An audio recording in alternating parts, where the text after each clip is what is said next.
Hello, I'm Landon. And I'm Owen. Welcome to the Frontlines. Today we will be talking about the battles and strategies of World War II. But before that, we should talk about how Hitler's words affected generations to come.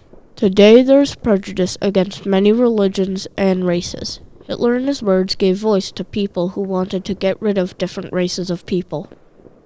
Those people that were inspired by Hitler's words spread that information to their kids, and when those kids grew up, they had kids of their own. And that will keep spreading from generation to generation. Even in modern day, his words are still influential to my generation. Now that we have discussed how Hitler's words affected generations to come, we will be talking about how some battles of World War II.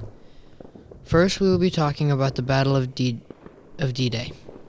Then after that, we will be talking about the Battle of Stalingrad, Okinawa, and finally Berlin. The Battle of Normandy was a battle started on Omaha Beach. They nicknamed the first day of the battle D-Day. That's when the Allies came in by U-boat from larger boats. The Axis was prepared and had bunkers on the hills with machine guns mounted aimed at the beaches. The strategies that the Allies used during that battle were to heavily bomb the German gun positions. Another strategy that the Allies used in the battle was to destroy the reinforcement routes and retreat routes.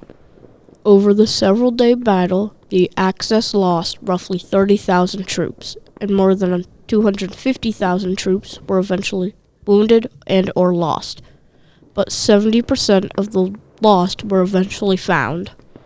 The Allies lost 45,000 troops from 3 separate countries, including the United States of America, Canada, and the United Kingdom. Over 173 regiments were either lost and or wounded. Also, thank you to Britannica for some of this information.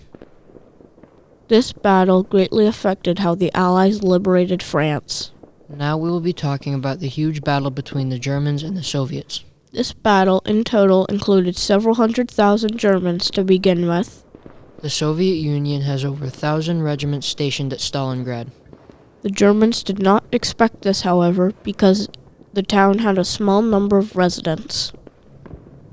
Stalingrad was the bloodiest battle ever with over 2 million casualties. During that battle, there were 40,000 civilian casualties. This battle also lasted 5 months, making it one of the longest battles ever in World War II. One of the strategies used was introduced by Soviet commander Vasily Shvykov and was described as hugging the enemy. To go more into a deeper description, it was keeping Soviet frontline positions as close as possible to those of the Germans so that German artillery and aircraft could not attack without risking friendly fire. During Stalingrad, the average soldier lived around 24 hours. The amount of deaths per day was 19,000. Now it's time for the Battle of Okinawa. The Japanese launched the largest kamikaze of the war.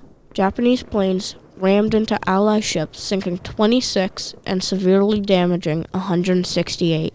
Most of the Japanese fought to the death instead of surrendering. Some 110,000 Japanese and Okinawan defenders went KIA. More than 40% of the deaths in the battle were sailors lost to kamikazes. The objective for the battle was to secure the island, thus removing the last barrier standing between the U.S. forces and Imperial Japan. The battle started on April 1st, 1945, with U.S. foot soldiers storming the island. The United States created the 10th Army for this battle, a cross-branch force of the U.S. Army's 7th, 27th, 77th, and 96th Infantry Divisions, as well as the 1st, 2nd, and 6th Marine Divisions. Opposing the 10th Army was the Japanese 32nd Army. The 10th Army was unique because it had its own tactical air force. Now the Battle of Berlin. This battle was also known as the Berlin Strategic Offensive Operation by the Soviets. After the Vistula-Oder offensive, the Soviets stopped on a line 37 miles east of Berlin.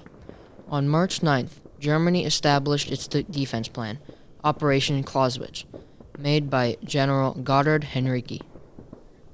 When the Soviets resumed on April 16th, they attacked the eastern and southern fronts. While the city was being leveled, around 150,000 Polish soldiers ended up joining the Soviets. This battle was a relatively short battle, only being a week and 2 days long. On April 30th, 1945, Hitler and his other high-ranking officials and officers committed suicide, thus ending the war in Europe. Thank you for listening to our podcast. We are happy that this subject is still taught in schools around the world, because if you don't know your own history, you are doomed to repeat it.